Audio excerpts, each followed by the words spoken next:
Le continuationnisme est la théorie selon laquelle tous les dons spirituels, y compris les guérisons, les langues et les miracles, sont toujours en vigueur aujourd'hui, tout comme ils l'étaient à l'époque de l'Église primitive.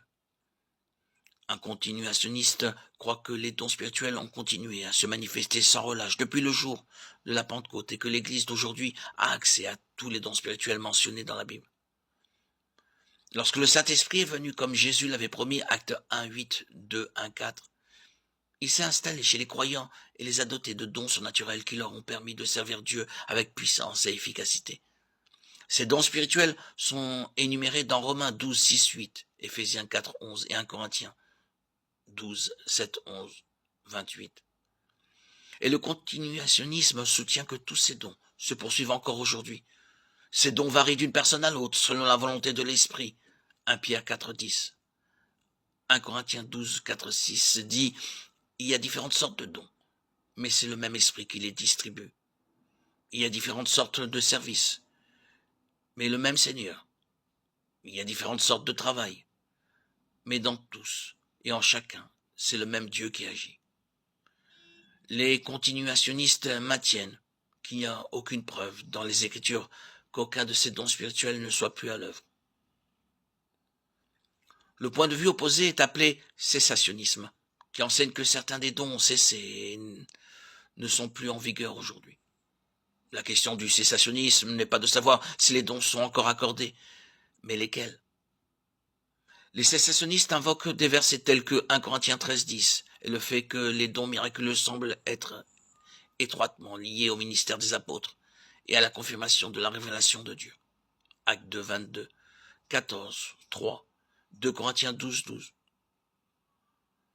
Pour prouver que les dons miraculeux de l'Esprit ont cessé.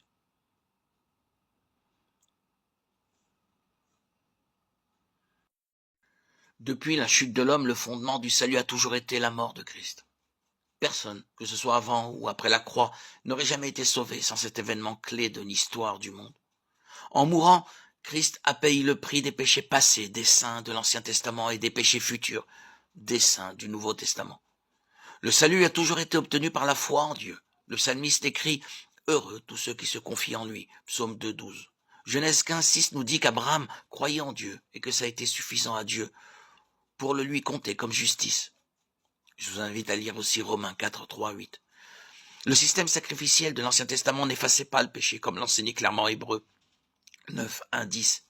Mais il préfigurait le jour où le Fils de Dieu verserait son sang pour l'humanité pécheresse. Ce qui a changé à travers les âges est ce que croient les croyants. Les exigences de Dieu à ce sujet dépendent du niveau de sa révélation à l'humanité à un moment donné. C'est ce qu'on appelle la révélation progressive. Adam a cru en la promesse de Dieu en Genèse 3,15, que la descendance de la femme vaincrait Satan. Il a manifesté sa foi par le nom qu'il a donné à Ève. Et Dieu l'a immédiatement agréé en les couvrant de peau de bête. À ce moment-là, c'était tout ce qu'Adam savait, mais il le croyait. Abraham a cru en Dieu selon les promesses et les nouvelles révélations qu'il avait reçues en Genèse 12 et 15. Avant Moïse, il n'y avait aucune écriture, mais l'humanité était responsable par rapport à ce que Dieu avait déjà révélé à travers l'Ancien Testament. Les croyants ont été sauvés parce qu'ils ont cru qu'un jour, Dieu allait intervenir pour résoudre le problème de leur péché. Aujourd'hui, nous regardons en arrière et croyons que Christ a déjà porté nos péchés sur la croix. Jean 3, 16, Hébreux 9, 28.